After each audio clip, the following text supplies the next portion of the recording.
دلته به د خپل آی ډي کوډ دننه کوئ. بیا به راسئ په همدغه به ورته کلیک واخلئ. دا به درته آن شي او دا به ورته السلام علیکم د سکلز وورډ یوټیوب چینل ټولو ملګرو ته په دې هیله چې ټول راتلک روغ یاست، صحت او عافیت جامې پر تن ولرئ. ملګرو زه عبدالقیوم تاند یم، هیله مند یم چې موږ یوټیوب چینل کې نوي یاست یوټیوب چینل سره لازمي لایک، سبسکرایب او د بیل ایکن کېکاږئ. ملګرو نن ته ښیم چې موږ څنګه کولی شو چې خپله اضافي آی ډي ډیلیټ کړو، تل عمر لپاره یې ډیلیټ کړو، ختمه یې کړو. نو دغه ویډیو د سره وګورئ، ویډیو ته لایک ورکړئ، چینل مو نوي سبسکرایب کړئ، چینل سره لازمي سبسکرایب کړئ. راځئ په ویډیو شروع کوم. نو راځئ په دلته به لیډ فیسبوک باندې کلیک واخلئ. تاسو په هر فیسبوک کلیک واخلئ مشکل نشته. کله په لیډ فیسبوک ورته کلیک واخیست بیا به تاسو راسئ دغه درې کرښو یا درې ډاټو باندې به ورته کلیک واخلئ. صحیح ده ملګرو؟ زه غواړم چې دغه آی ډي له منځه یوسم، د صفحه پورته وخیزوئ، دلته به راسئ ډېر وبښئ کله دا صفحه راخلاصه کړه، دلته به راسئ تاسو سیټینګ اینډ پرایوسي باندې به ورته کلیک واخلئ. صحیح ده ملګرو؟ سیټینګ اینډ پرایوسي باندې به ورته کلیک واخلئ. کله هم سیټینګ پرایوسي باندې ورته کلیک واخیست بیا به ورته راسئ سیټینګس باندې به ورته کلیک واخلئ. صحیح ده ملګرو؟ سیټینګس باندې به ورته کلیک واخلئ. دا طریقه ځکه درته ډېره واضح شکل ښیم، بیا ځینې ملګري وایي چې موږ ته یا دا طریقه نه ترسره کېږي یا موږ نه پوهېږو. ډېر وبښئ د بیګ ته لاړ شم، دلته پرسنل انفارمیشن باندې ورته کلیک واخلئ. کله مو ورته کلیک واخیست بیا به راسئ دلته پرسنل ډیټیلز باندې به ورته کلیک واخلئ. صحیح ده ملګرو؟ دغه باندې به ورته کلیک واخلئ.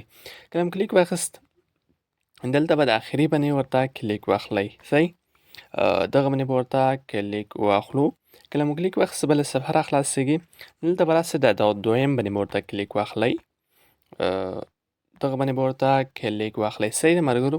کله مو ورته کلیک واخیست بیا به راسئ خپل پروفایل کوم آی ډي غواړئ چې تاسو یې ډیلیټ کړئ، هغه آی ډي پروفایل به تاسو ته راوښتي، هغه باندې به کلیک واخلئ. دلته به راښکته کړئ دغه لومړی ټیک وي، تاسو بیا راښکته کړئ دې ټیک ته. صحیح ده ملګرو؟ کله مو راښکته کړه بیا به راسئ په دغه باندې ورته کلیک واخلئ. کله هم کلیک واخیست بله صفحه راخلاصېږي بیا تاسو ته ملګرو بیا د آی ډي نوم راوړي، بیا آی ډي باندې کلیک واخلئ، که دا کنیکشن در کړی دې باندې به ورته کلیک کړئ، که نه خپل آی ډي باندې ورته کلیک واخلئ. ملګرو دلته تاسو وایئ چې فیسبوک شرکت درته وایي چې ولې تاسو د آی ډي ډیلیټوئ.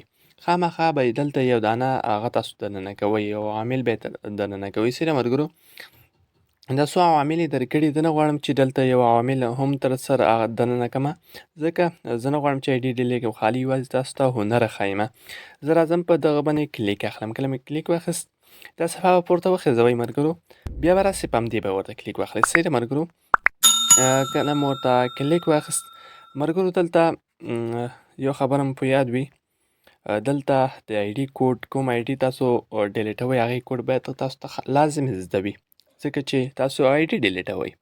نو که آی ډي ډیلیټوئ کوډ باید لازمي درته زده وي. نو دلته به د خپل آی ډي کوډ دننه کوئ. بیا به راسئ په همدغه به ورته کلیک واخلئ. دا به درته آن شي او دا به ورته کلیک واخلئ. که کوډ هیر وي بیا به راسئ دې باندې ورته کلیک واخلئ. صحیح ده ملګرو؟ که چیرې مو دلته کوډ داخل که په دې مو ورته کلیک واخلئ.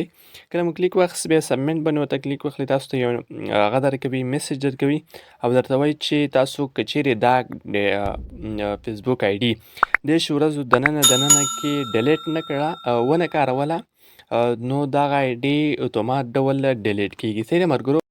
بیا هم یادونه کومه، دلته به کوډ دننه کوئ او دلته به کنیکشن باندې کلیک واخلئ. دې نه بعد به سبمیټ باندې ورته کلیک وکړئ. بیا تاسو ته میسج درکوي چې درته وایي تاسو دا آی ډي غواړئ چې ډیلیټ کړئ، بیا به ورته اوکې باندې کلیک واخلئ. هغې نو په دې طریقه تاسو کولی شئ چې خپل آی ډي ډیلیټ کړئ، اضافي آی ډي له منځه یوسئ. تر بیا بلې ویډیو په هکله اعزاز له رب سپارم، هر چېرته سبا ده سوکاله پرمختللي اوسئ. الله مو مل شه.